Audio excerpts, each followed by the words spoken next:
Volume 2, Number 3, The Cottage. Well, Mom and Dad, I told you I would tell you this story, so here we are. We're back at the cottage. Good. You're going to tell us the story. Well, I really don't have a starting point, but to tell you I was rescued is an understatement.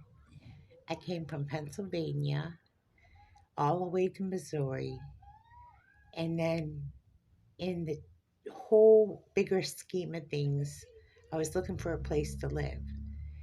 And along came the owner of the property, and he was more or less opening up this property for rent. Now, the previous renters had destroyed the property, so he had to rehab the property in order to rent it out again. That's how I was introduced to that landlord.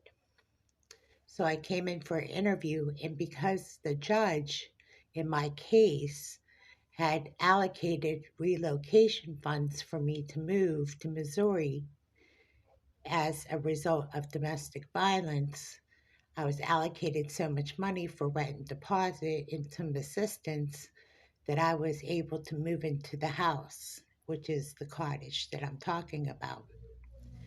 So, with a little help from some friends who came along and helped me, gradually I came through that experience. And one by one, each resource program that came together helped me fix my vehicle, which broke down when I first got here, my Toyota. And then from that point on, gradually I got clothes, I got resources, and I went to therapy. And I started gradually moving forward after the trauma of the assault. So it took about 3 months to get on my feet before I moved into the cottage. So in that period of time, I learned how to adapt to the Midwest lifestyle, as you will. So when the cottage came up for rent, I was ready to move in. I was ready. I was prepared. I was, I had my ducks in a row, more or less. So when I saw the cottage, as you can tell, it didn't look like what it looks like in the picture, but because I decorate and I went to thrift stores and I went to consignment shops and I had a little help from some friends, we decorated it into what looks like a beautiful, well decorated cottage. So it took a little ingenuity on the part of Marissa, Michelle Sharp, and a team of people to help me get it together. So when I moved in that day, all I had was a couch and a chair. I literally didn't have anything. I had this, I didn't have cups, I didn't have dishes, I didn't have silverware. I had plastic silverware from Dollar Tree. That's basically what I had when I moved in that day. But along comes Marissa in a box truck full of items between silverware and blankets and quilts that I still have today. I have it in storage in our house. I mean, I still have things from therapy from that time period that I still hold on to. You do? Says Mom. Yes, I still do.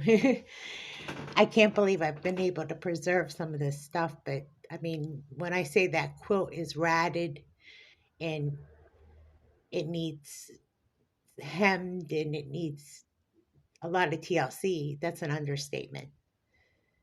Tom says, continue, Grace. This is very compelling.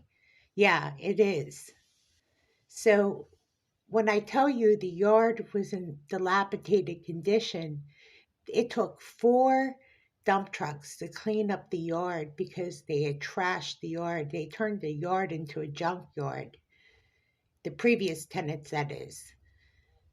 And the landlord, by the time he met me, he was so relieved because I tweaked the yard, I cleaned it, I picked up little pieces of plastic, from plastic to matchbox cars to all kinds of random items. And I bought a lamp post, and I cleaned up the garden, and I put wind chimes up, and I put a porch swing up, and before you know it, it just was charming, as you can tell. And it turned into one of the prettiest houses on the street. And neighbors came over and told me they couldn't believe the transformation this cottage turned into. And I have pictures, actual pictures of what it looked like in the snow. And I could show you on and on and on about things, just the twist in the story about the transformation it took on. The inside, the interior was repainted and almost like a chocolate color mocha paint, and it was just warm, inviting. And then if you saw the view of the mountains from the windows in the kitchen and how beautiful it was, and everything was just cozy and sweet about it. Even my office was just so immaculate, and I had a washer and dryer, so I had the amenities. Everything was just it was just right. It was perfect for me.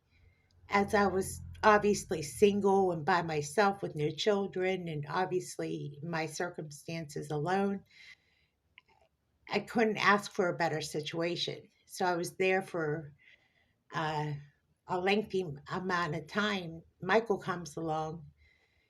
He obviously likes my whole admiration for the astronomy, and he knows how I feel about science and how I just love to look into the stars, because that's one thing about the Midwest is I love the stars, and we have a lot of starry nights, and the moonbeam comes shooting through my window, and I don't know, there's just so many different romantic tales I have about living in that cottage. So I think the romantic part of the story about Michael and I is the cottage was a romantic story. It was like Romeo and Juliet met and fell in love. And I think the cottage has a lot to, I don't know, there's a lot more to the story of the cottage playing a role in that, you know? I mean, going to the pizza pub is a block away, getting my hair done, which is a block away. Everything was in walking distance. So I started walking everywhere. And it became a habit of mine to walk to the store instead of driving. It didn't make sense to drive everywhere when I could walk. So the convenience was to walk instead of drive, is what I said to myself. And I got to meet people, I got to talking to people, I got to know neighbors. I just embraced it so much, and became what they call regular in the community, and people got to know me. And when I left, a part of me is still there, there's it's not as if living in a big house is as important to me as it is. A big part of me is still there. I left my heart there, like that song, I left my heart in San Francisco. Yeah, Tom said, it's like that. You leave a big part of yourself when you leave that home. I guess you could say that's the way I feel. It's like when I left my home, I left behind unfinished business. So why I want to share this story in the seminar with this anonymous speaker who's going to be speaking, who obviously was delayed in the speaking event. I'm just going to say that the speaker is Amanda. She's anonymous, but she's not anonymous anymore. Her name is Amanda. But she's going to speak in my behalf because it's exhausting to tell that story. You got to hear it from somebody else. is what I'm saying. Not just me, but somebody else needs to tell their story. But what I've learned about my own personal experience is that it's not what happened to you, it's like, what did you do about it? That's where you gain knowledge, understanding, experiences, and sharing. And people need to hear about what did you do when you left your abuser? Like, did you go to therapy? What happened a year later? I mean, it's always amazing to me when I talk to survivors of abuse, like what happened to them after they left that situation. Like, did they go on to college? Did they succeed in life? What came of them? Did they disappear into the night? They often talk about children of the night. Did they go on to graduate high school? Did they succeed in life? Did they ever achieve anything in their life? Oftentimes, you hear about most of those people landing into the gutter and drunk and drugs. It's not always true. That's a myth and that's a fallacy. Most of them go on to succeed in life and do very well for themselves. So we want to kind of let me try to explain this the best way I can. We want to try to dispel the myth that people, because you've been through a bad situation, doesn't mean you have to stay in it. You can springboard from that and emerge into something better than you could ever have imagined. So that's why I want to tell the story about the cottage. Mom is so happy. Grace, that is amazing. That's the story of the cottage. Yeah, that is the story of the cottage. That's why I wanted to share the story with you, bring you back to the cottage so you have a tangible understanding of what it means, what that cottage means. It has more meaning to me and to you and to Tom than just this random cottage that you just passed by. Now it actually has some defining meaning. You don't look at those pillows the same because those pillows actually sat in a certain spot where we actually had group counseling or we had individual therapy or we had art therapy or where Marissa and Michelle Sharp sat there at one point discussing about trauma therapy and why we had to deal with sleep deprivation as a result of childhood abuse or some concerns that were being addressed because as a result of domestic violence. So that's why I look at that place with a different set of eyes. Now that I've overcome all that, I don't have to live there. I talk about it because I've survived it. Now that I'm married, I think the better part of the story is now that I'm married to a successful businessman, I look at my life differently. I want to emphasize to those who listen to my story, the cottage, while important, doesn't tell the bigger story. The bigger story is that I'm married to a successful, beautiful man who I'm in love with and fall in love with every day, admire, respect, who loves God.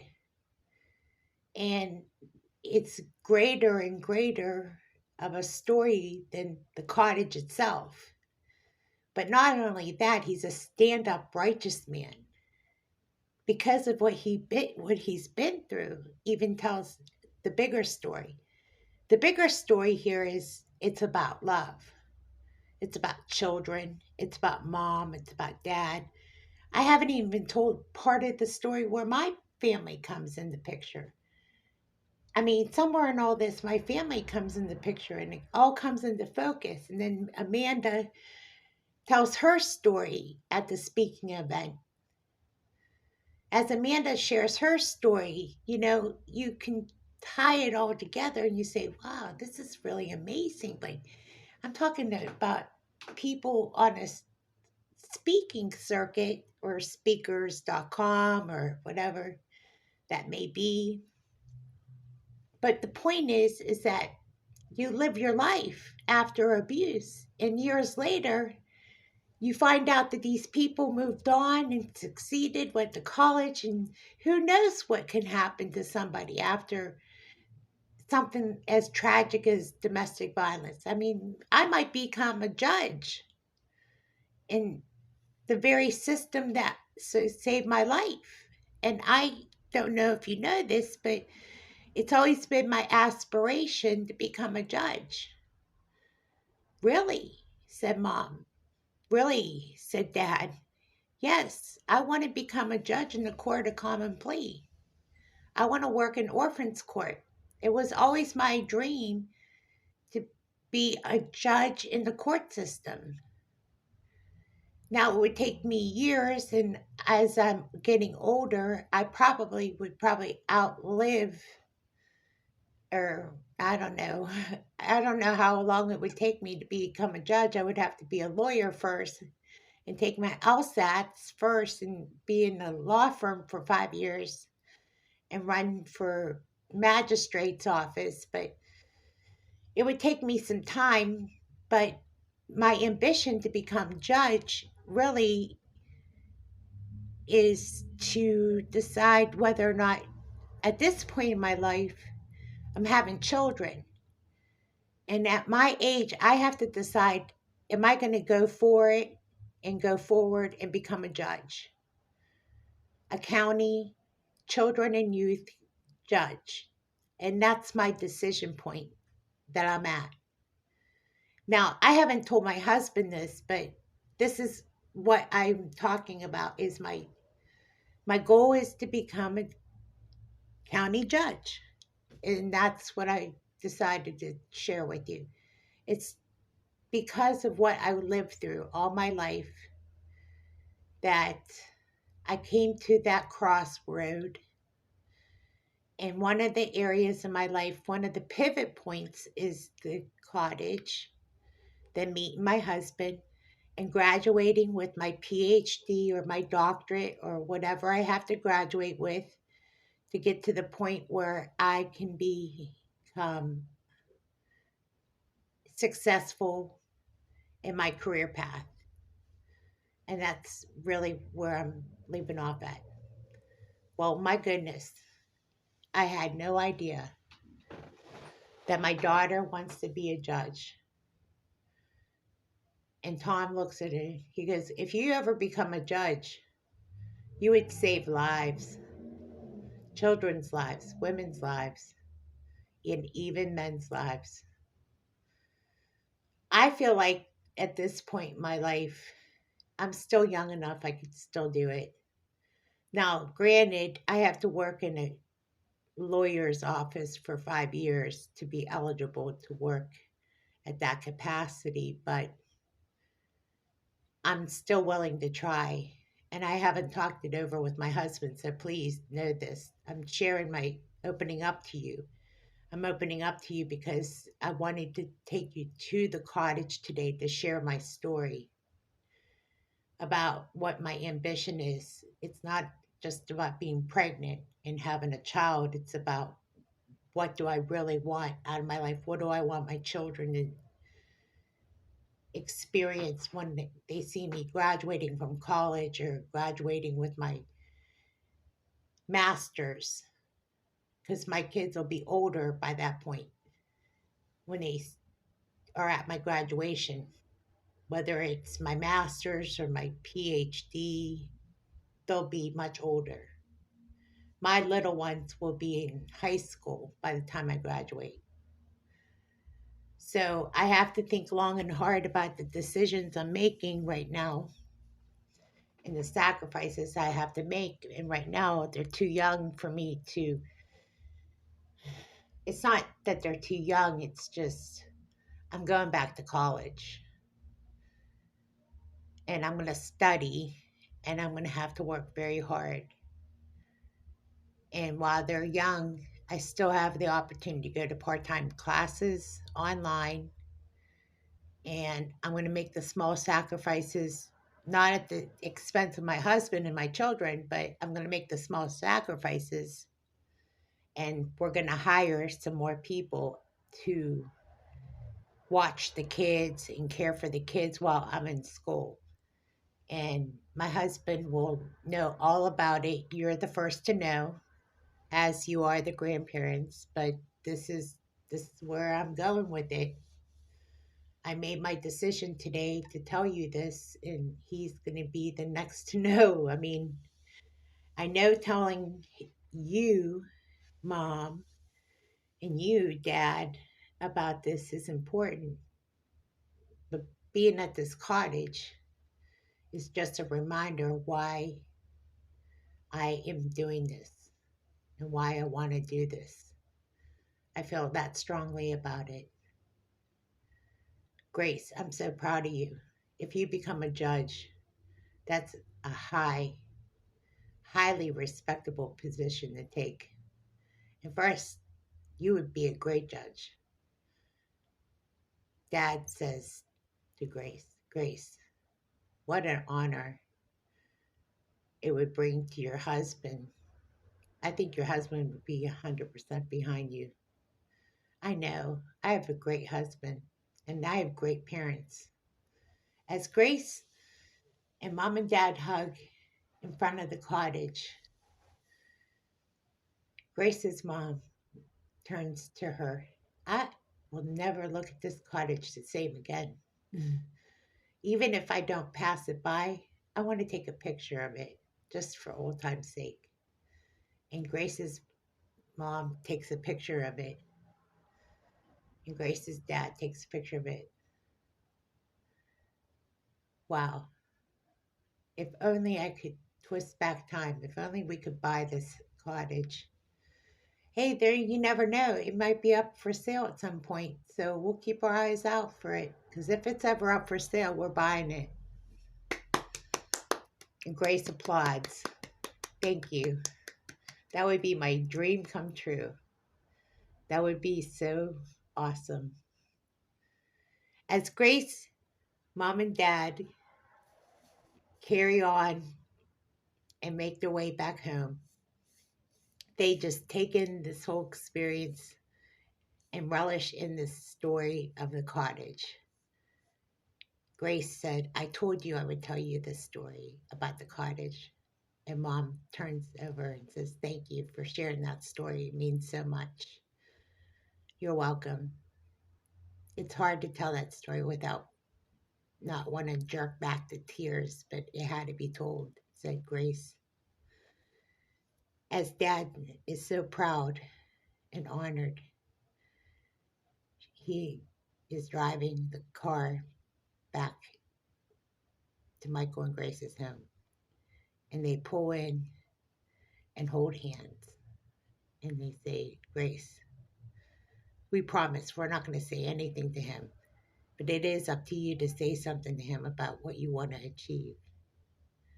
And Grace promises to them that she will say something to Michael about what she said and entrusted into them about the cottage. Oh, it's been a long afternoon, hasn't it, Grace? No, not so much. I'm actually feel relieved. I feel so at ease, Mom, Dad. I feel really good about what I shared with you because I'm being real with you. And I don't know how far along I am, but I know I have an OB appointment and I need to get to that OB appointment here. So I'm going to go drive to the OB appointment. Doesn't your husband want to go? Yeah, I know, but I don't know where he's at. He's supposed to be here in a few minutes. Well, I wouldn't leave just yet because I think I hear the car pulling in here in a moment. And just then, Michael pulls in. Hello, where's my wife? We're supposed to be at an OB appointment. Oh, good. I'm so glad you're here because I was just about to leave. Oh no, you're not leaving without me. Let's go, Grace. We'll see you later, Mom and Dad. Take care of the family. We'll see you later, son. And Grace and Michael walk out the door. Grace and Michael walk to the car. What's this? You were going to leave without me, said Michael. I was about to go because I really can't be late for this appointment. You're not leaving without me. You can't do that to me. This is too important. Well, let's get to that OB appointment. Okay, let's go. As Grace and Michael go to Dr. Wright's, it's been a couple years since he's seen Dr. Wright. Dr. Wright's office, welcome. We have an appointment with Dr. Wright. Smithton? Yeah, that's right. Okay, we'll be with you in a minute. Just stay in the lobby and wait. Okay, so what is today's date? It is July 2nd. Okay. Are you sure? No, it's July 12th. I looked at it wrong. Sorry. What? How could you forget it? July 2nd. Are you sure you're not looking at your watch? Yeah, I haven't. I'm sorry. I'm a little tired. Smithton, come back to the back of the office. Okay, let's go. As Michael and Grace go back to the back of the office, they do the regular checkups, blood pressure, temperature, all the important vital signs. And she sits up on the gurney waiting for Dr. Wright to come in. And of course, blood work. All right, Dr. Wright comes in to the office. All right, it's been a while, Grace. How you doing? I'm doing as good as what a pregnant girl is doing, I think. So, how long do you think you are? I think I'm going to take a wild guess, 5 weeks. Maybe 6 weeks. All right, well, we can determine that after we get the blood work results. So I'll be right back. Okay. So Michael's pacing and swirling his keys around like a nervous wreck. Michael, if we're 6 weeks pregnant, we're just a little bit closer to the goal. You know, like in football or in soccer? Yeah, I know. However long it takes. Just to hold my purse, because you look good with a purse. Oh, I do, said Grace to Michael. You mean this purse matches my outfit? Yeah, you should hold that purse more often. Oh, I would never be so seen with a man purse, by the way, Grace. I got too much alpha male issues. Okay, just leave my purse over there. Okay, here comes Dr. Wright now. Hi, Dr. Wright. We were waiting for you. Okay, you can sit down. All right. Well, Grace, you are further along than you think. What do you mean, further along? You're 7 weeks pregnant. 7 weeks pregnant? For real? It looks like it from determining the time of conception. Are you sure about that? 7 weeks? Yeah, 7 weeks. You're almost 2 months pregnant. 2 months pregnant. What were we doing that night? Well, that's for you two to decide. I'm just your doctor. So if you're 2 months pregnant, you're further along into your pregnancy. So what about morning sickness? Have you had that much morning sickness? Not really. That's why I find it strange. Are you sure?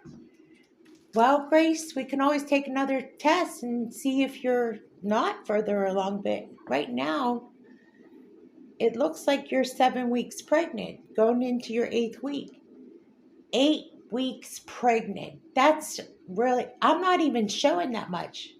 Hey, you could be pregnant with a baby boy. A lot of times, women don't show as often when they're carrying a boy. I could be carrying a boy, is what you're saying? It's very possible.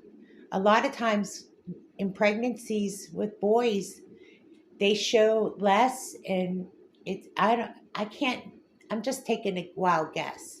It's an old wise tale.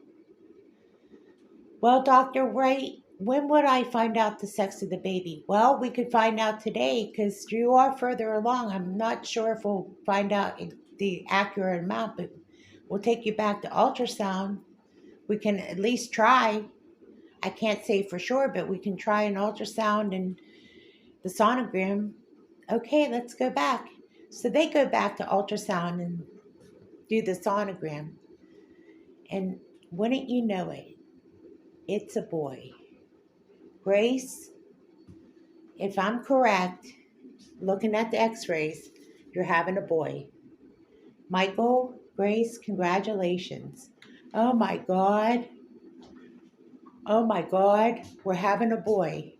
Are you sure, Dr. Wright? It looks like it. Look at the x ray. Do you see? I mean, I don't mean to be rude or anything, but just I'm pointing out the obvious. Oh, wow. Oh, wow. Grace, I love you. I'm going to have a son. You're going to have a son. We're going to have a son. Oh, wow. Grace, can we get ready to go home? Yeah, you're ready to go home. Just get dressed and call it a day. You need to go and celebrate, you two, and relax. Take it easy. Enjoy your pregnancy, and I'll see you in the follow-up appointment. I'll see you in a month. Okay, Grace? Okay, Michael? Yes. Thank you, Dr. Wright. It's always good to see you. Always. Have a good rest of your afternoon. As Grace and Michael make up their follow-up visit for their next appointment, they leave gleefully happy, filled with joy. Of course, this news is going to travel really fast as they rush home. Michael, before we go announcing all this, I want to wait till it's time to tell everybody. I don't want a big family meeting. I don't want any big parties. I want to gradually give out the news when I'm ready.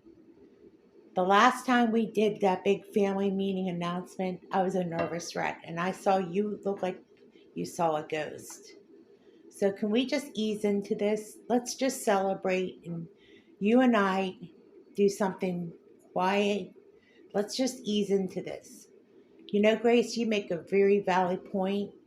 I'm not ready to go out and announce it on a mountaintop either.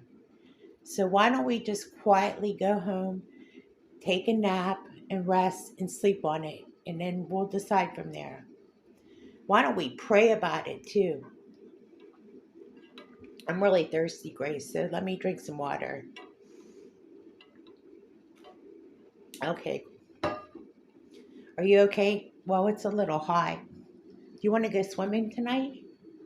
Well, I want to see your belly. I want to see if you're showing. You are showing, Grace. He might, I don't mean to ever deny the doctor's right or wrong, but you are showing. I can't believe you're that close to 8 weeks pregnant. I mean, I'm kind of stunned. Wow. That means if you're, let's just say we got to calculate. We got to calculate this. It's July. It's mid-July. Let's just say you're 8 weeks pregnant now. Mid-July, August, September, October, November, December, January, February, March, April. Okay, so right around Jesus' crucifixion, you're going to do Jesus' crucifixion and resurrection time is when you're due to have a baby. That's huge. That's huge. Yeah, Grace. Wow, we have a story to tell. Yeah, we always seem to have some irony to our story. Well, let's go home. Remember, keep it on the download, low profile. Don't announce it to anybody just yet. We're gonna we're gonna do this differently. No telling neighbors, no telling anybody at work yet.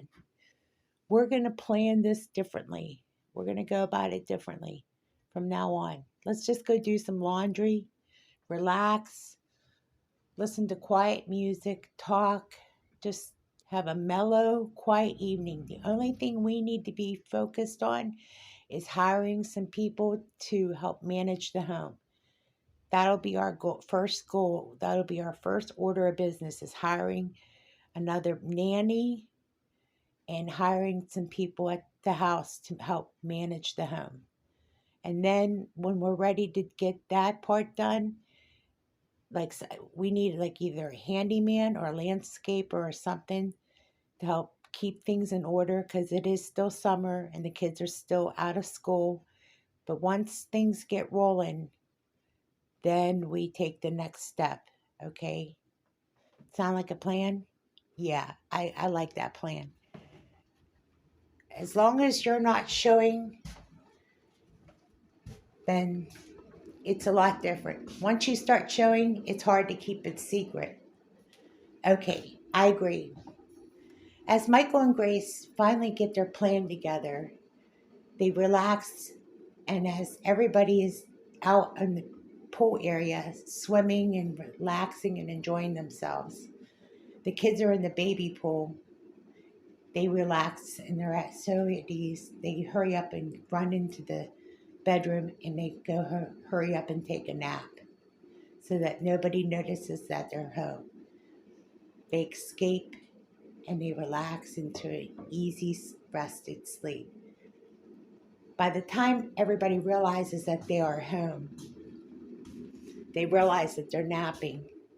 Michelle peeks in and realizes that they're sleeping. So Michelle goes in and tells mom and dad, says, it looks like Michael and Grace are sleeping. So should we fix dinner? You know what? We're going to barbecue tonight. So don't worry about anything. We're going to barbecue ribs and we're going to have mashed potatoes or baked potatoes or something on the grill. So have no worries. We got this covered. Sounds like a plan. Excellent. And the kids enjoy the pool area and swim until the night starts to fall upon, and Michael and Grace wake up to a nice, beautiful evening.